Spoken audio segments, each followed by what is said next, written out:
Rojas reaction vlog, YouTube channel. Please like and subscribe. Mabuhay kayo. Ano daw yan? Music ginawa ng bata. Rodrigo!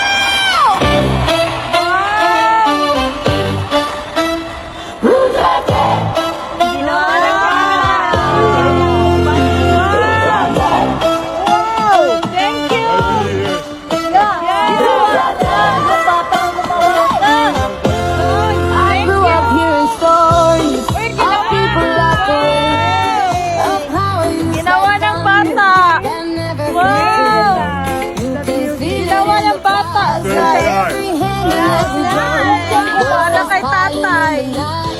Music.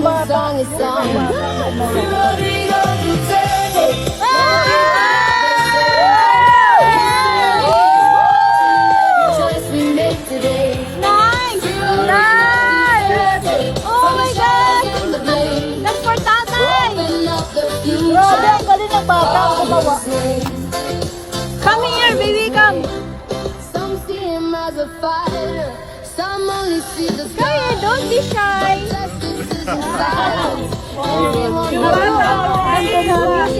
Always dancing.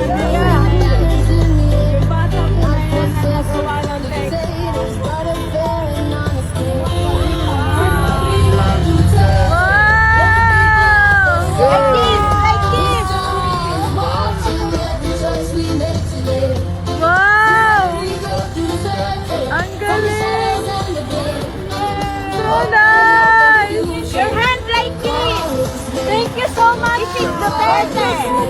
Wow.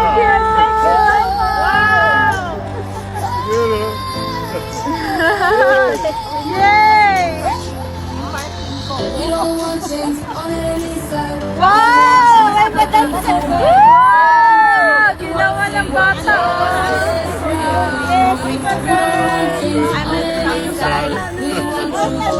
Like this, baby. Push ng bata.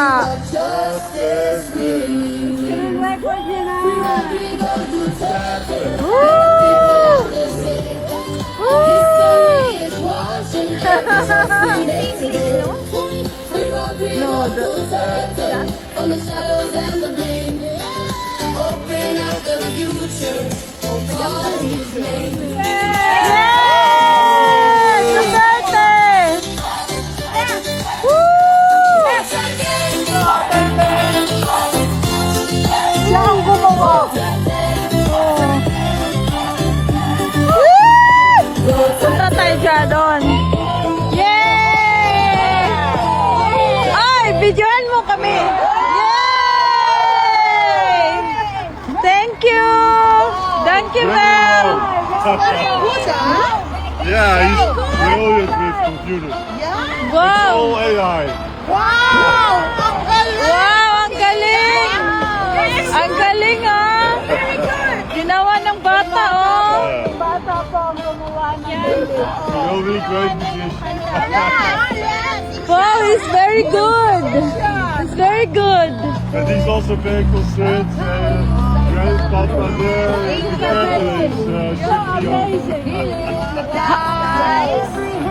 How come he knows Duterte? Sir? What's your name? What's your name? Jack. Jack. How come you know Duterte? How come you know Duterte? Because we walk here every day. Oh. We hear the stories about the Yeah. prisons, Oh, yeah. men that should be free in his own country. Yeah, true. Thank you very much. Thank you very much. It's always the good people that are inside. Yeah, true. We're very appreciated. Thank you. Give me 5. But very impressed. Wow, thank you. Bye-bye. Woo! Very good. They supported. Ay, videoan mo kami.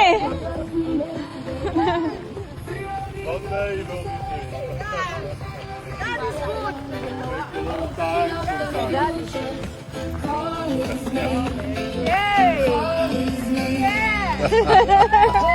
Thank you. Thank you very Oh, I need to make a much. picture of them. Thank you very much. Can we have you here? Can you? More music. Okay, thank you. Let's go here. Yes. Gaan we even daar zitten. Evidence, pumatay siya ng tao. Minura ang totoong Diyos. Supporter ng drug syndicate at pugo. Context, madami siyang statement. Sa bibig niya mismo lumabas. Due process, ayun, andoon siya sa The Hague. Even the devil know the scriptures very well. God is not mocked. Sumikat ka lang dahil sa DDS, dahil ikaw lang ang nagtatanggol na nagpaparangal ng Biblia na nagde-defend sa puonyong nasa rehas.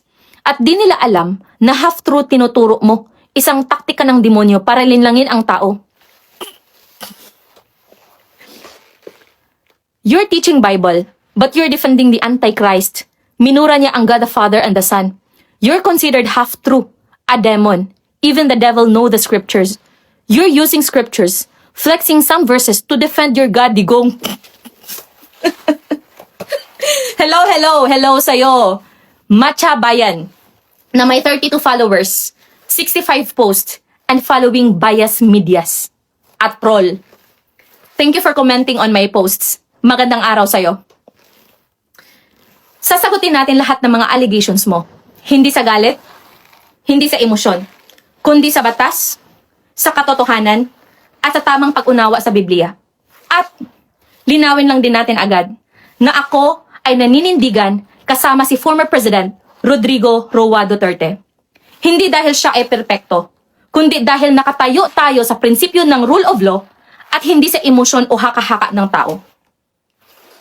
Sabi mo na may evidence na pumatay siya. Pero kailangan nating linawin ang katotohanan ayon sa batas, Matchabayan. Ang allegation ay hindi katumbas ng proof. At ang proof ay hindi katumbas ng conviction. Ang conviction ay nangangailangan ng court judgment. At sa ilalim ng batas, Matchabayan, may presumption of innocence, may due process, at ang burden of proof ay nasa prosecutor, hindi sa social media. So, kapag hinatulan mo ang isang tao ng walang proseso, hindi ka naghahanap ng hustisya. Nagmabadali ka lang manghusga. Kuha mo? Sinabi mo rin na andun na si FPRRD sa The Hague. Matchabayan na maka-PBBM. Dapat mong intindihin na ang International Criminal Court ay isang legal na tribunal. Hindi isang instant declaration ng guilt. At ang kasalukuyang investigation doon ay hindi conviction. So, kung naniniwala ka sa hustisya, dapat naniniwala ka rin sa proseso, hindi sa shortcut na hatol batay sa emosyon o haka-haka. Matchabayan, ang pinipili mong atakihin ay salita. Pero ang pinipili kong suriin ay ang policy at epekto sa bansa. Ang war on drugs ay isang government policy. Ang law enforcement ay tungkulin ng Estado. At ang public safety ay responsibilidad ng pamahalaan.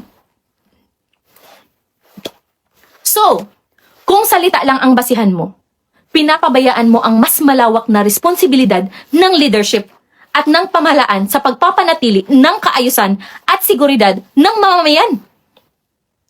Sinabi mo rin na sumikat lang ako dahil sa DDS. Let me be clear. Popularity does not determine truth. Criticism does not invalidate truth.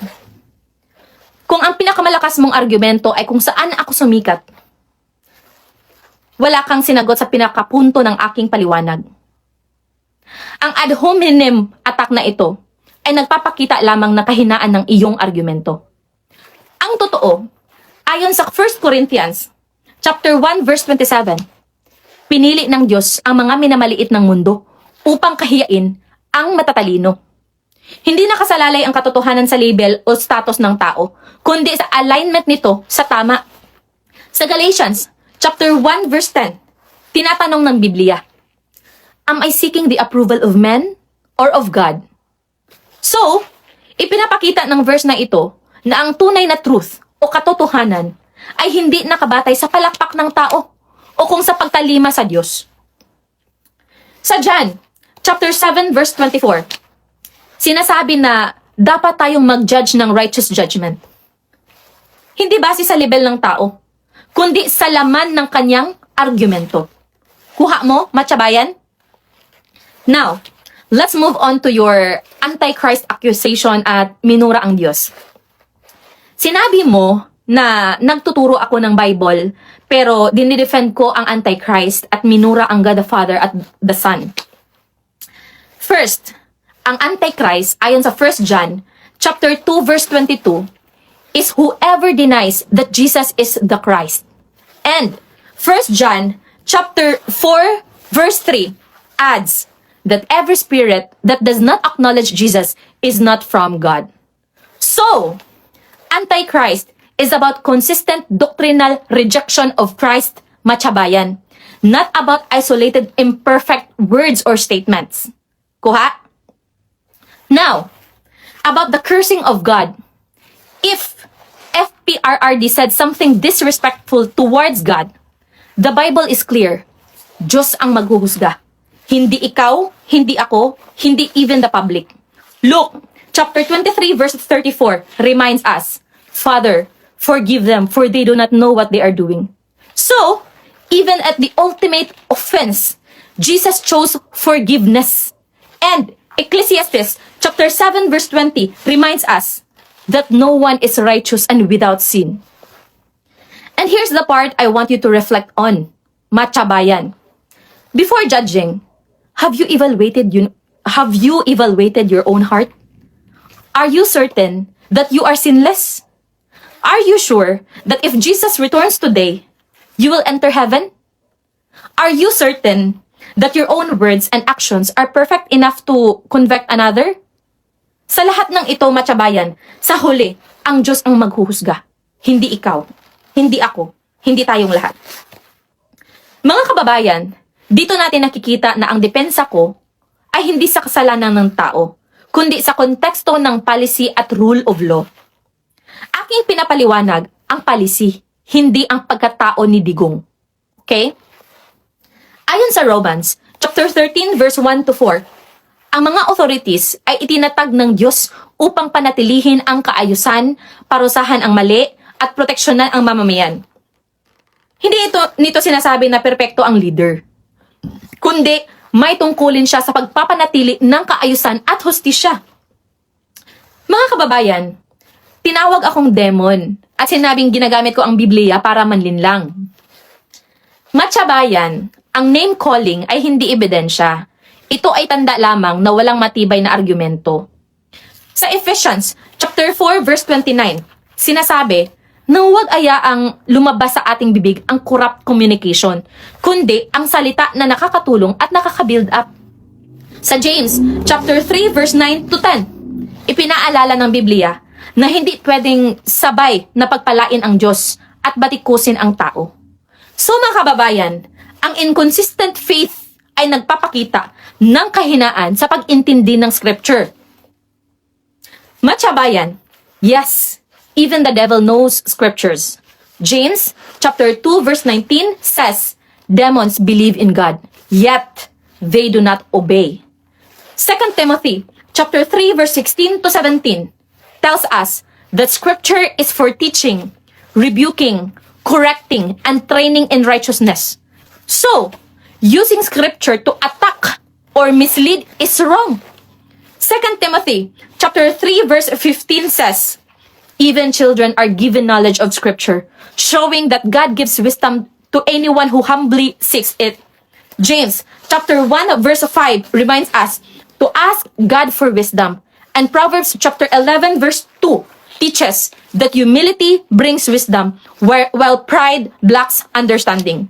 So, matyabayan, kung sarado ka sa correction at pagtanggap ng tama, hindi ka kumikilos ayon sa katarungan. Ang humility o pagkumbaba ay susi sa pagtanggap ng katotohanan at paglago sa pananampalataya. Mga kababayan, we evaluate policies and actions with the rule of law. Romans chapter 13 verse 1 to 4 reminds us that authorities are established by God to maintain order and punish wrongdoing. Legal obedience does not equal idolizing a leader. It means respecting the system God allowed for justice. Matthew chapter 12 verse 36 to 37 teaches that every word is accountable. And James chapter 4 verse 12 reminds us that there is only one lawgiver and judge, ang Diyos, ang ultimate authority. So matyabayan, before labeling someone as antichrist or demon, ask yourself, have you reflected on your own life? Are you completely ready to meet God? If Jesus returns today, are you certain you are going to heaven? Kung namura man ng tao ang Diyos, Diyos ang maghuhusga sa kanya, hindi ikaw, hindi ako. Evaluate your own heart first. Are your words pure? Are your actions aligned with righteousness? Hindi ko sinasabing perpekto ang kahit sinong leader, kundi hindi tama na husgahan ang tao ng walang proseso at hindi rin tama na gamitin ang Biblia para manira. Ang truth, law, at righteous judgment ang dapat maging basihan. Ako ay naninindigan kasama si FPRRD, hindi dahil sa personal admiration ko, kundi dahil sa law, fairness, at truth.